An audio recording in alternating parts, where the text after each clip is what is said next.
What breeds foreign investment? Antti and Freedy's father talked to them about their trust fund. He said he wanted to increase their trust's allocation to foreign equities from 15 to 30%, and wondered whether Antti and Freedy knew why U.S. investors were often reluctant to invest in foreign equities, despite their obvious diversification benefits. Antti and Freedy had agreed to study the issue, and to help their thinking, they had brewed nice, frothy cappuccinos using a fancy Italian machine their father had imported. They are delicious. You know, I could think of a number of rational reasons why U.S. investors might want to be home-biased. Foreign equities have currency risk, and hence more volatility than U.S. equities. The U.S. market is the most efficient market in the world, and transaction costs here are lower than they are elsewhere. Plus, it is very difficult to obtain reliable accounting information on foreign companies. No way! These foreign equities simply are underperforming the U.S. equity market. Besides, I don't feel comfortable having our money invested in unfamiliar companies. Hey, guys. I happen to have just read some articles about the home bias phenomenon. Let me fill you in. First, currency risk is not what is stopping U.S. investors from investing abroad. Because currency changes show little correlation with local equity markets, they add little to the volatility that the U.S. investors face when investing in foreign equity markets. Moreover, currency volatility can be hedged.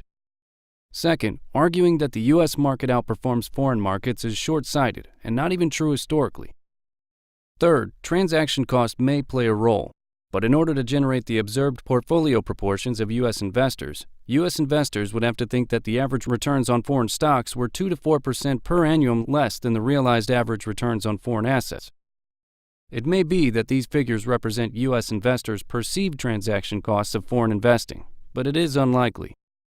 Moreover, the huge volume of international capital flows is also inconsistent with the transaction cost story, as is the fact that foreign countries are home-biased. Fourth, I do not like the information story. It is easy enough to obtain information on foreign companies or to set up or use local investment managers. However, it may be that the quality of the information and a poor regulatory framework in terms of investor protection and corporate governance keep out U.S. institutional investors. This may explain why foreign companies like to list ADRs and thus can be more easily included in institutional investors' portfolios. Although these indirect barriers are clearly important, they cannot be the full story, given the cross-border flows and home biases in other countries.